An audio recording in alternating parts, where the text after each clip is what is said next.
Hello and welcome to another weekly edition of the WRAP, WRAL's podcast that keeps you caught up on state politics. I am state government reporter Travis Fain, and I'm all alone today. The NC Capitol team is flung far and wide with the President of the United States in town, visiting Fort Liberty and Rocky Mount, and the Republican State Convention. Those folks are gathered in Greensboro, so my colleagues are here, there, and yonder. The Republican convention starts, it's already started, but Florida Governor Ron DeSantis will speak at dinner tonight, Friday evening. Former Vice President Mike Pence will speak at a lunch tomorrow, that's Saturday, and then former President Donald Trump will speak at dinner Saturday, and in between there'll be all sorts of speeches that are largely closed to the public, the candidates for governor, et cetera, all sorts of people will be speaking. Headline probably that former President Donald Trump has now been twice indicted, including earlier this week by federal prosecutors down in Miami. That's the case where he had taken some documents, secret documents, classified documents with him down to Florida after he left the presidency, and he faces a number of charges there. He also faces charges, you may remember, at the state level for the Stormy Daniels hush money that he allegedly paid to the porn star that he was cheating on his wife with.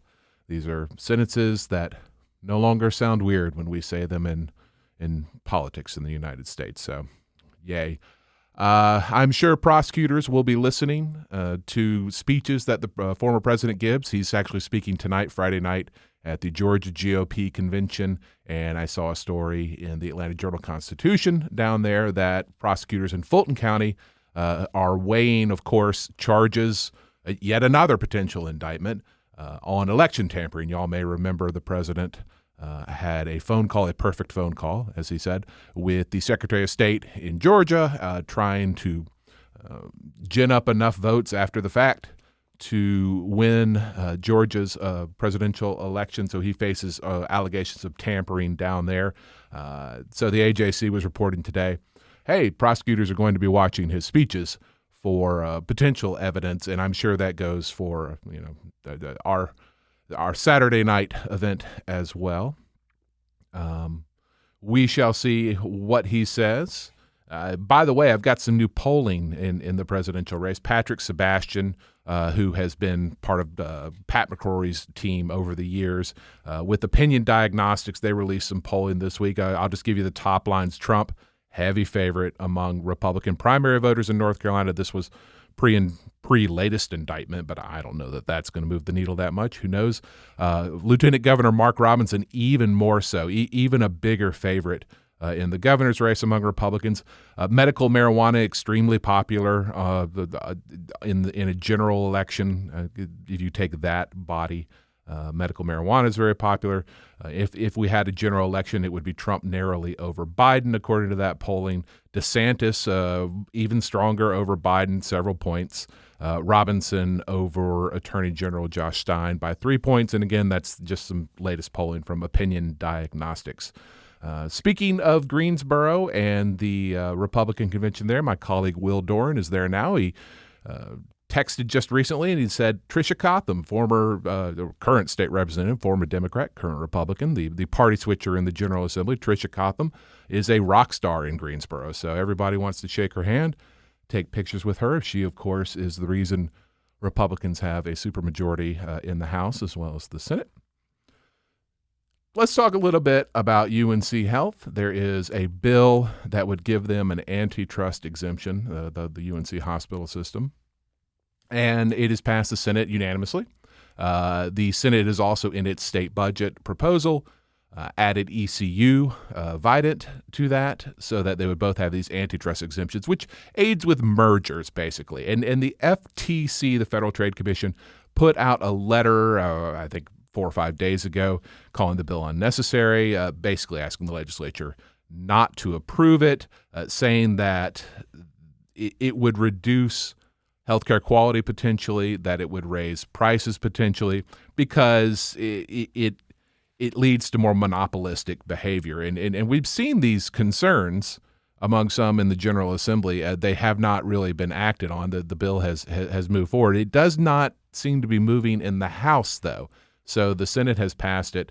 The House just doesn't seem interested in it so far. We'll see if that changes. It will, I'm sure, be part of budget talks, which are ongoing, and I will update you on in a moment on those. But this FTC letter didn't seem like a joke to me. 9 pages, 4 of those pages were just footnotes, and I'll be interested to see how that affects things. There's a lot going on with that bill and that effort. Sports gambling, that passed the House and Senate. It was finalized this week. It awaits the governor's signature. It was actually delivered to the governor's desk today, Friday. He has 10 days to sign it. We fully expect him to do so.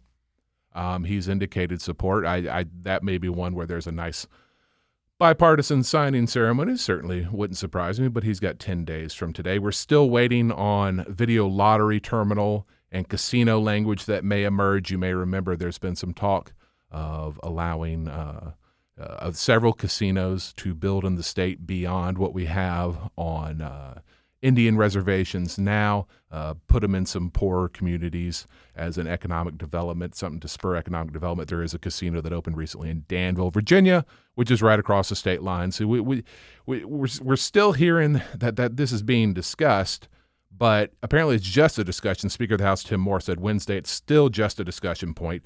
Governor Roy Cooper said Tuesday that he hasn't seen a written proposal and that he would want to know details before, saying whether or not he supported the idea. But, all the right people are talking about it, right? The Speaker is taking questions about it. The governor is taking questions about it. So this is certainly something that could possibly emerge as budget talks go forward. Although, as we've talked about before, video lottery terminals, expansion of casinos in North Carolina, that's a lot to load up into the state budget or even to try to push forward at this point in a bill. We do expect this session, or this part of the session at least, to kind of wrap up over here in the next few weeks.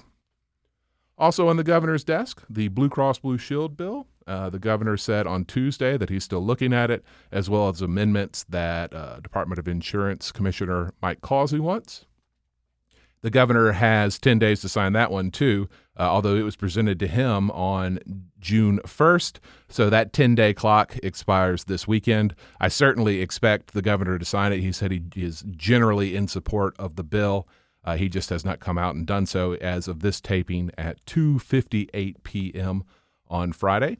Another significant bill, 512, that's the power sharing bill. This is the bill that takes some of the governor's appointments and gives them to the state legislature and just reworks a bunch of major boards.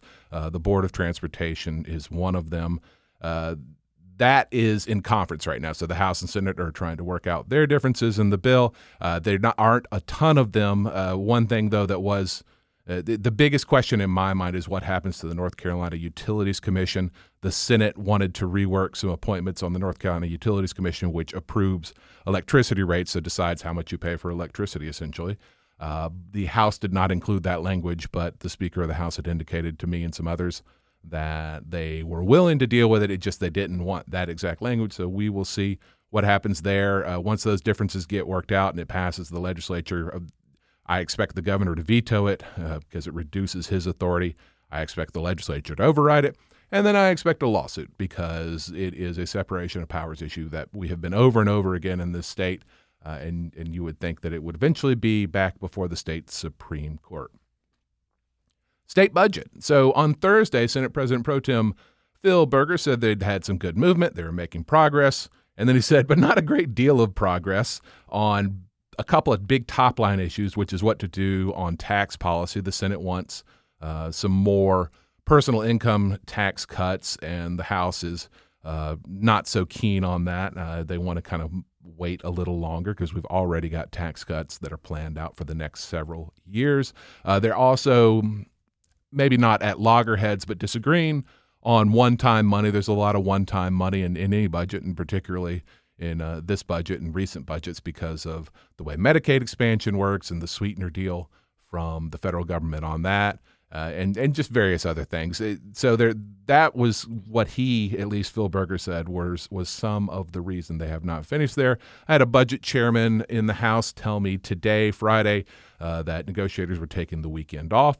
Another budget chair told me that they hope to finish the budget chair work Tuesday and then kick, the big ticket items where there are still disagreements over to the corner offices. So the Speaker and the Senate President Pro Tem would negotiate those away. So they're hoping they're targeting Tuesday for that. Republicans this week rolled out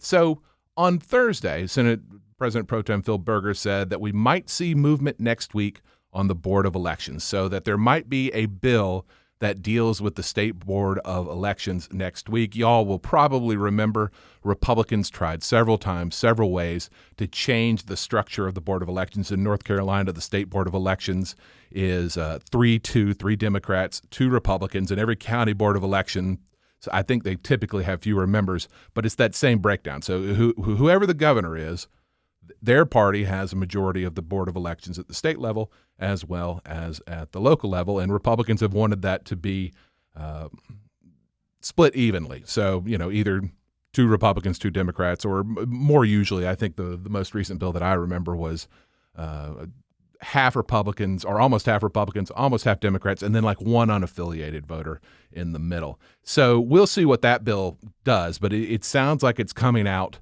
next week, and we'll start moving next week as well, according to Senator Berger, and that will be controversial. That's one that is, also triggered lawsuits. But then again, what bill doesn't trigger lawsuits in North Carolina? The main elections bill, so a separate elections bill that we've talked about before, which changes absentee ballot deadlines, changes a number of other things, changes same-day registration and voting by the rules, et cetera, et cetera. That bill is likely to move next week as well. So, we're getting toward the end of the session here. Everything that's going to move is about to move. The governor, commenting on that bill on Tuesday, called it awful. He said there is a deliberate attempt in it to suppress the vote, and he said that same-day registration is used disproportionately by young people, people of color, and Republicans, quote, have looked at those statistics. So, and he also said clearly they are trying to make it hard on populations that they don't believe will vote for them. Now, of course, that's the accusation with a voting bill, that you're trying to make it harder and suppress the vote of people that you don't think will vote for you.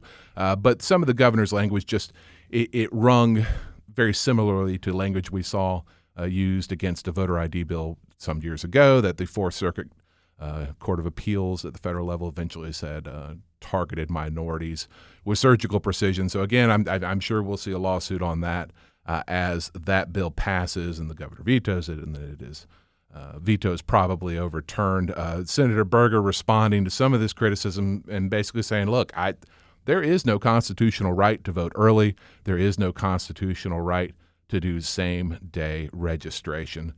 So Republicans obviously feeling confident in that bill. Speaking of election bills, Democrats rolled out one earlier this week targeting State Representative Tricia Cotham. Basically, it says anybody who changes parties after they're elected, as Cotham did, they have to offer refunds to their campaign donors. A special election, I believe, if I remember the bill correctly, forgive me, has to be held, and basically they get replaced. The bill's not going to go anywhere, but the Democrats making a point here that, hey, what Tricia Cotham did was not fair. People elected her as a Democrat, and then not only did she become a Republican, but she, cast one of the deciding votes on new abortion restrictions, which is obviously a major issue. So a lot of people upset with her in Charlotte, and this is kind of a way for Democrats to continue to point to that and say this was wrong. Cotham said that she laughed when she heard about the bill and then just decided it was, quote, really, really sad. Clearly, they're not in the in crowd working on legislation, working on this budget, working on solutions. They're coming up with just petty nonsense that really just shows their ineffectiveness. So the bad blood continues there.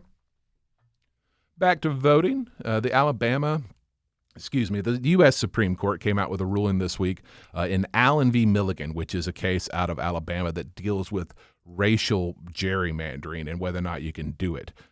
You may remember it is basically open season in North Carolina for political gerrymandering, for partisan gerrymandering. Both the U.S. Supreme Court and the state Supreme Court have essentially said, hey, we're taking a hands-off approach here. If lawmakers want to draw districts to help Republicans or to help Democrats, they can do that. But that doesn't mean that they can draw districts that hurt minority voters, and that's what this case in Alabama, out of Alabama, was essentially about. And the U.S. Supreme Court came down against racial gerrymandering. So these rules are going to continue, and that is going to be an issue as lawmakers gather late summer, early fall, somewhere later this year to redraw our legislative and congressional districts.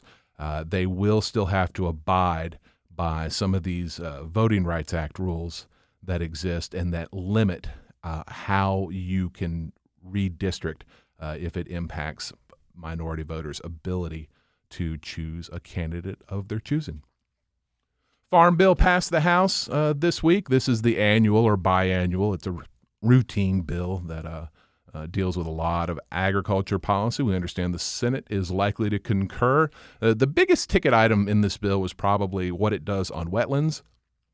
If you followed land use policy over the years, you probably know that there has been for a while now some conflict. Farmers feel like, and developers too, feel like the federal government has overregulated a lot of land. Dub something a stream just because it's a ditch. Dub something a wetland, even though it rarely is holding water, and overregulated. So basically, this is going to change the way we regulate quote-unquote wetlands. It will open a bunch more land to development. The Southern Environmental Law Center says it could be millions of acres, and that it would be a real issue because, wetlands are important, particularly they absorb floodwaters. They filter pollutants out of the water. So if we're building on them and putting impervious surfaces there instead, water is going to go somewhere. So big concerns there from the environmental community. Builders say, hey, this is overblown. It's not as sweeping as they're arguing, and this is stuff that was overregulated anyway. Jimmy Dixon, House Representative Jimmy Dixon from down in, I can't ever remember if it's Sampson or Duplin County, but he said a farmer friend of his had a regulator on his property who decided that tire tracks left in the field by some equipment, that counted as a stream, and he was limited in what he could do there. So we'll see. That farm bill also included some new rules on timber cutting that environmentalists are concerned about because it allows you to cut trees down in buffers near bodies of water, and the penalty would be significantly less. Veterinarians would have to be given a week's notice by the state veterinarian board before they were inspected, and if the veterinarian said, that's not really a good time for me, not a convenient time, they would change the time. So this is cutting out surprise inspections. There is also something in there on muscadine juice. At one point, the bill or a separate bill would have required muscadine juice to be available in North Carolina schools. This simply encourages that. There's also some hog farm language in the farm bill that was kind of some push-pull over that at first, but a compromise would reach. It deals with how long you can vent methane gas out of a lagoon of hog waste before you start, if you want to collect it and send it to have it burned for energy. Basically, you would be limited to flaring it for 6 months if the pipeline is not yet where you need it to be.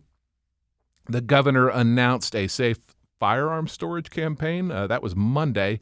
Basically, they're going to give out free gun locks. There will be like an interactive map to identify locations where people can drop off their firearm for temporary storage, like if you've got people, with kids coming into town, or if you're traveling, you want to do that. So so many people are getting guns, folks, that are poorly secured. I remember Billy Lassiter, who's in the Cooper administration on juvenile justice a year ago, telling me that a lot of the guns that are being used in crimes and that they're finding stolen were being taken out of cars, and a lot of times cars that were unlocked. So there's really some lacking responsibility there. This is an effort to push back on that. The effort sounds an awful lot like what I heard the Cooper administration say they wanted to do about a year ago. So why it took this long to get off the ground, or whether it's just maybe it's a separate thing, we shall see.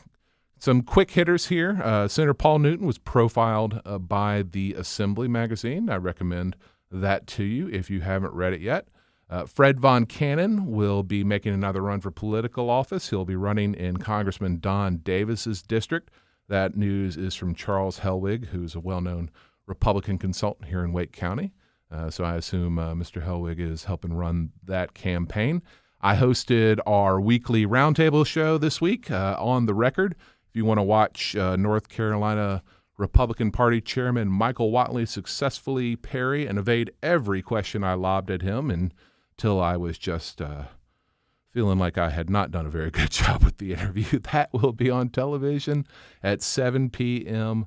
Saturday. We had Democratic Party Chairwoman Anderson Clayton on the record the week before, and these will both be, if you just Google WRAL and On the Record, you can find those.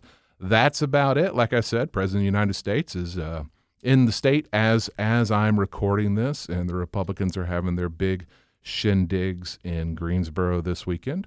So I hope everyone else has a wonderful weekend, and with only as much politics in it as you want.